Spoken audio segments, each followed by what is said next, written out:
My name is Peter Hockley, and I'm the author of the book Four Nights with the Devil, a true story of deliverance from evil. Four Nights with the Devil is the story of my experience just over 10 years ago when, as a non-religious, spiritually curious seeker, I met the devil. Now, I grew up in a family in England where nobody went to church, nobody read the Bible, and we didn't talk much about God. So my upbringing was very much atheistic and secular. I had no spiritual imprint on my childhood, and I went through my adolescence with no real spiritual or religious baggage whatsoever. So by the time I was a teenager, I was very carefree and just lived however I wanted to live and did whatever I wanted to do.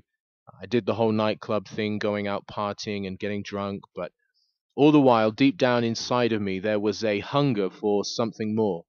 And I became aware of this aching emptiness in my heart, this craving to discover meaning and purpose to life. So, for the first time in my life, I began asking the question, could there really be a God out there? Is there really anywhere I can find a solid answer to the question that I have about the meaning of life?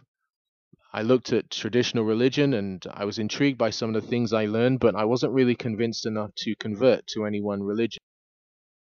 And it was in December 2002 I found myself standing in the religion section of a local bookshop, browsing the shelves and looking for some sort of book that could help my spiritual curiosity.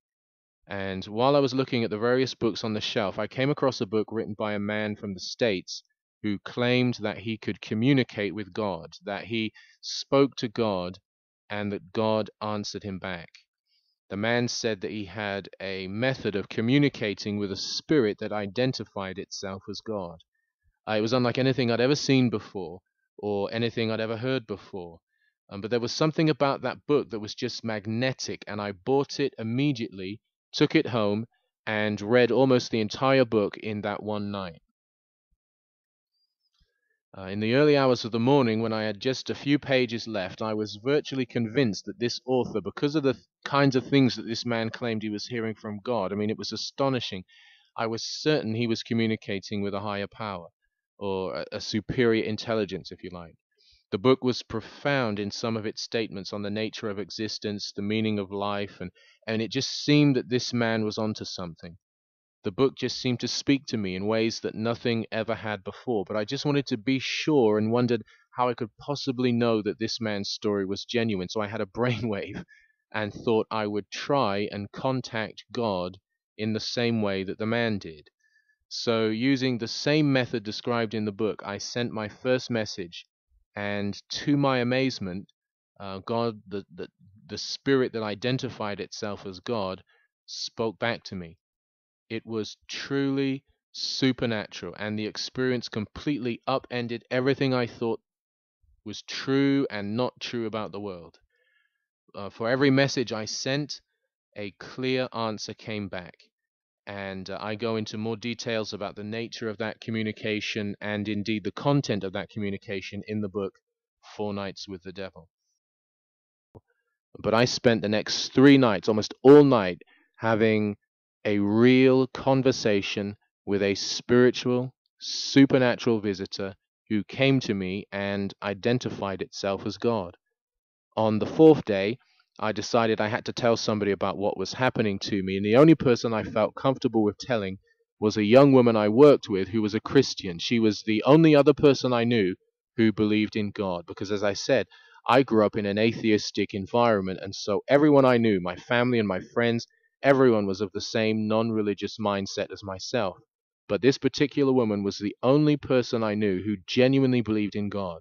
So I approached her at work and I told her what was happening to me, and she was surprised at first, but she said she did believe that I was telling the truth, that my experiences really were happening. However, she was adamant that the identity of the spirit that I communicated with was not God. In fact, she told me without hesitation that she believed it was the devil. She challenged me to challenge the spirit about its true identity. And with some persuading, she convinced me to ask the spirit to reveal himself and to ask in the name of Jesus Christ. My friend said that by using that name, the name of Jesus, This would compel the spirit to tell the truth. I agreed to her challenge really because I thought I was right and she was wrong. And I thought that even if I used the name of Jesus like she said, the spirit would still confirm it was God, and I could just prove to my friend that I was right and she was wrong. So that night I did as she suggested, and I asked the spirit in the name of Jesus to tell me who it was. And to my horror, the benevolent, kind, spiritual visitor that had been with me for 3 days and 3 nights declared that it was in fact the devil. What followed was a frightening experience as I encountered the dark and satanic realm of the supernatural. Up to that moment, I had never even believed in the devil. I thought that he didn't exist. I imagined that Satan was a figment of imagination or a device that was used by religious people to trick or scare non believers into going to church or something. It was the French poet Baudelaire who said that the greatest trick the devil ever played was convincing the world that he did not exist. I know that he does exist. I have encountered him and survived. What happened to me that night was unimaginably horrible, and it would have destroyed me but for the help of my Christian friend from work and her family, who were able to shelter me and pull me through that experience. Today, Hollywood is filled with the occult and filled with supernatural stories. Television is just the same.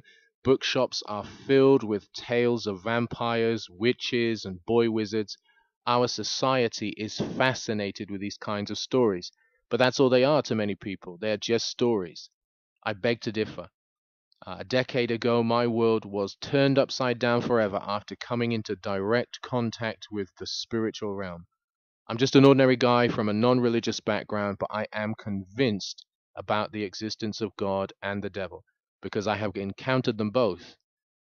Both the fear of being confronted with the reality of Satan and the incredible power of God that was able to set me free. These things are really out there in the space that we cannot see or feel with our natural senses, but if we know how, we can reach out and really touch the supernatural world. Let me invite you to check out the book 4 Nights with the Devil, a true story of deliverance from evil. You probably never read anything like it before, and I guarantee it will amaze you, whether you are a skeptic, whether you're spiritually curious like I once was, or perhaps you're already a believer. But this book is going to impact you in ways that probably no other stories have in the past, because it is a true story. It is a true account of my encounter 10 years ago with the supernatural. The book is available on Amazon Kindle. The link to Amazon.com is in the description below, or you can check out the Amazon from your region and just search 4 Nights with the Devil. There's also a Facebook page that has some more information about me and also about the book. And the Facebook page also has a few short excerpts from the book that you can check out. Just visit Facebook and search 4 Nights with the Devil. Remember to click like and share with your friends. So I just want to thank you for watching this video, and let me encourage you to keep on seeking the truth. God promises that all those who seek Him will really find Him. I'm Peter Hockley. God bless you, and thanks for listening.